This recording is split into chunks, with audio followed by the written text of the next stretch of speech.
dear Keir, Emmanuel, and thank you for co-hosting today's meeting.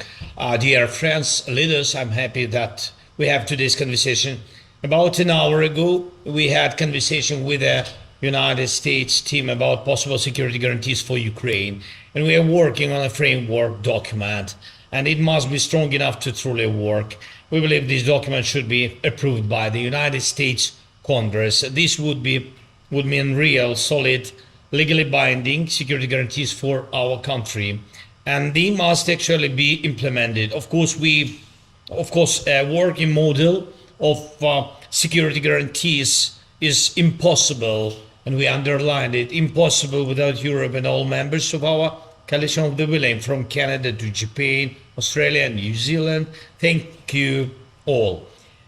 Everyone's contribution matters, and I believe most of you already know what is needed and how this can work.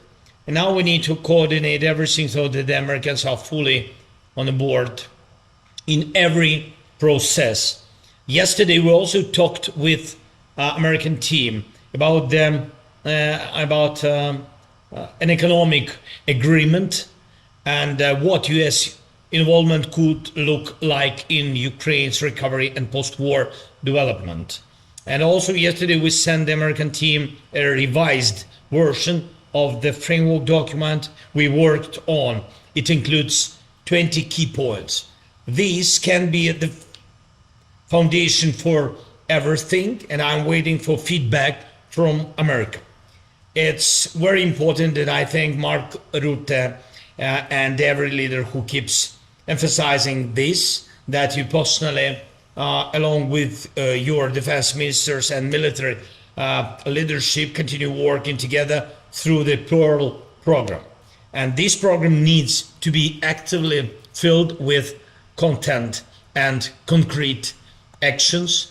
And thank you to everyone who is helping us keep the front line stable, strengthen our air defense, and maintain our overall resilience, especially now as Russian strikes on our energy infrastructure continue each day. And I urge everyone to move forward as quickly as possible on the issue of using frozen Russian assets. I'm grateful for the leadership of the EU, of Ursula von der Leyen, Antonio Costa, and everyone who is helping. And this is truly necessary, and it will make a significant contribution to our security, our shared security.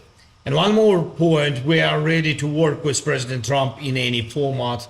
And if President Trump is speaking more about elections in Ukraine, I want to say this very openly. We can try to hold elections. Ukraine is not hiding from democracy, but to make elections possible, there must be a security component, and America can help with this the most.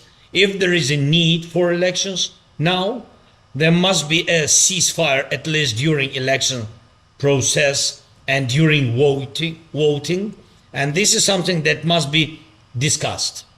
And honestly, we think here in Ukraine that America should speak to the Russian side about this. Let's see what's next. And so I ask you to support Ukraine in this and other important matters. Thank you again, Keir.